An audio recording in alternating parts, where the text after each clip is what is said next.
Kia ora koutou katoa. My name is Roger Harkness. I'm from the Creative Centre, and we're here at Betela Beach. Coming up this Saturday is our concert here at the beach. We have a picnic and lots of local artists performing. Volleyball, so bring your picnic rug or your mat down and the family at 3 o'clock on Saturday, this Saturday the 7th, till 8 or 9 o'clock. We have fireworks at the end.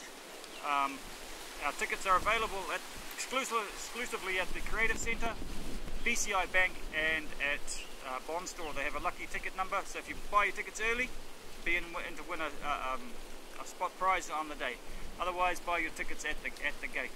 And with me today, Andre, who's going to tell us a little bit about our lineup, and Oki as well is going to talk to us about more about the village.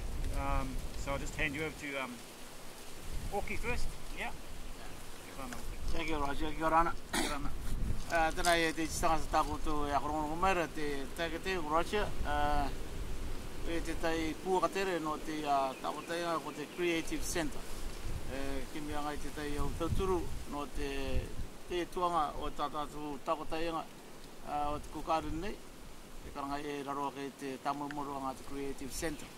E karawei e te tai kimi anga moni fundraising e konei te angai Betela nei.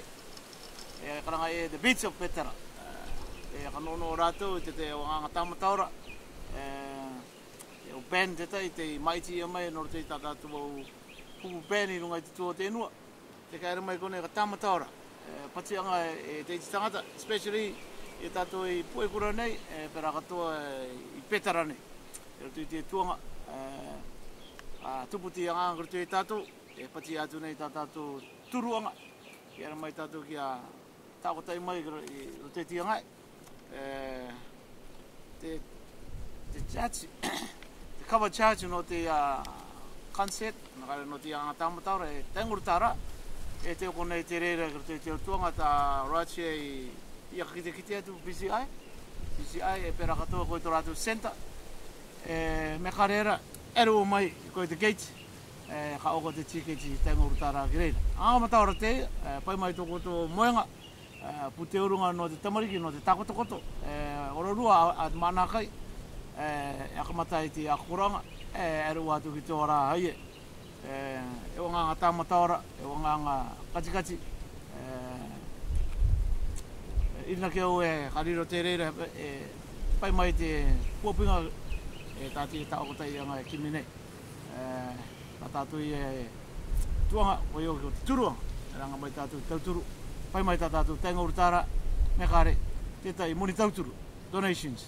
Ariku yakaraka i te reira no te akuranga. What do you think, Roger? Great. I just want to say that we thank the landowners and for letting us be at this wonderful spot. And just before Andre tells us about the musicians, we have to have a special thank you, Andre, to all those musicians who are going to perform, because they're all doing it for free. And every $10 that you spend on your ticket will go straight to the Creative Centre. There's no other costs involved. So when you pay for your ticket, everything's going straight to the Creative Centre, and that's because our musicians and everyone else is donating their time and effort for nothing. So I'd like to make take mata for all those musicians. Thank you. Okay, there will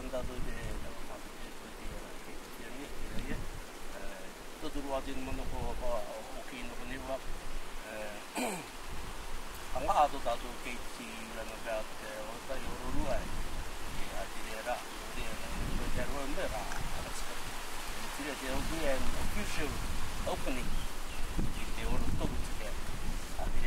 Akamata Maramauti Pime, tapi the Betela, Erawita, Tonga, Tuera, Yang Medita Toharo, at the Yanga. Muakeka, Toto, added to the every tangata pen ko tangata mini ko tar ko di arawi ato na de tangata ko re kayaru de telephone number 55501 ni te ya re di ko ang ya ko rawo ko chochmoka George Moka 74411. Ngā tangata te ia i a katonoia. Ko te kuikui anu mai tu tātou ingo. E ngā rā kotoa, e a katono e program a tiri o kua. Tia te o ingo e ta tātou i mātou tātou i koni. Koe o kua. Tarakawoi, Tanya and Rose, Curry George, Inga Rakoslin, Ephraim Mataokia, and the Titikaweka Sunday School, and the Trader Jack band, and also the band, koi to that house band atiriera. I think I know how to go to the States from the beginning, and they'll be the band that will be backing any singer that will come up and perform on the day. Trader Jack band. And also, or my to take way to Jitupa, the Corero Mall, the dance troupe will be coming to perform on Saturday as well. The day to mind that our own need to even a Disney, my Matuiti at hotel. Disney, and then also Sandra Credence. Sandra and Credence. And also and the young souls. The young souls, who mind the old dear that were Tamadani, Pomayara to Tutuanga, the Republic. Tamanok, Manabai, a Tamatani Arato, and Mato upon many word and I Ruputanga. And also the thing we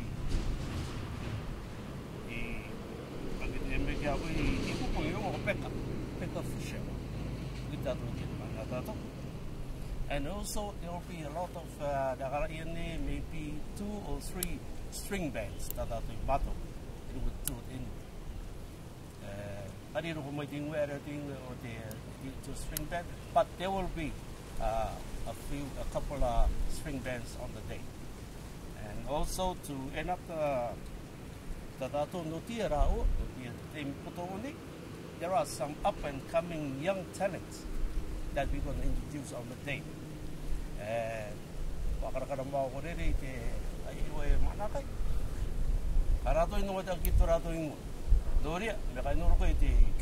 Young talents up and coming or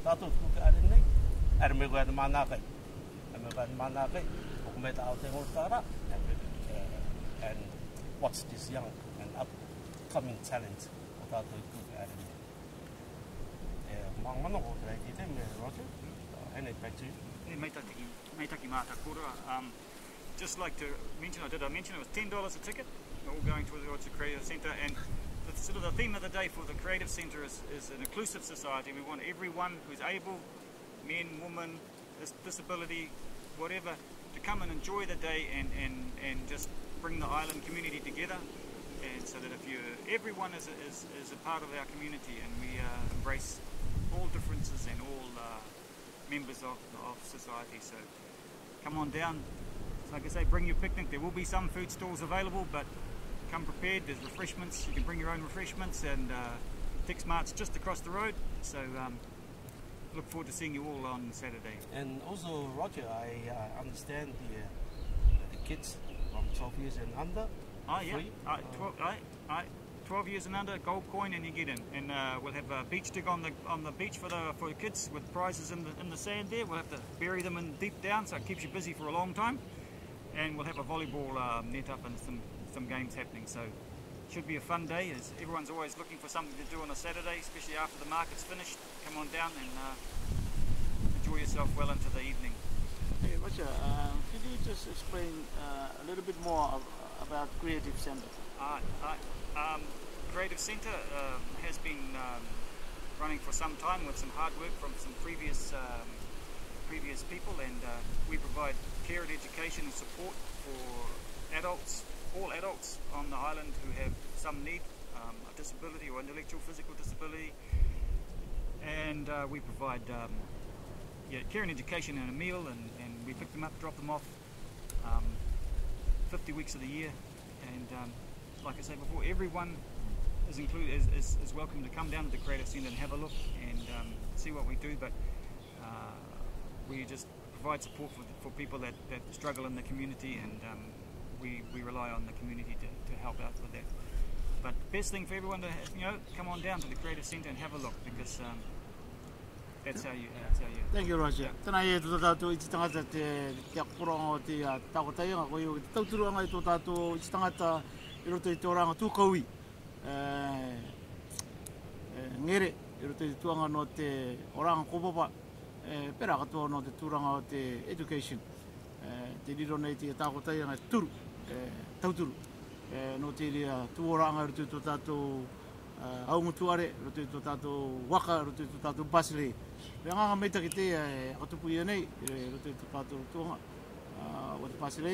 Rea meita ki te teke Roger, pera katoa rātou I runga I te takotainga. Kimi rāwanga nei no te au tūtuoranga I roto I tō tātou basile. Te te oki, te tātou arango mana. I roto nei te oere. Me te marani e tātou. O ipa angan tātou te ngā marama waka nei. No te anga. O ki te tātou mana koe te rārā e. Me whoke da koe me te i rā papu uti kia. Ma o te koe me tātou. Ka tauturu te. Te o te mai te rongo mana koe koe. O te mai te rā. Ai nore tātou tūturu. Ata mana. Meta. Thank you.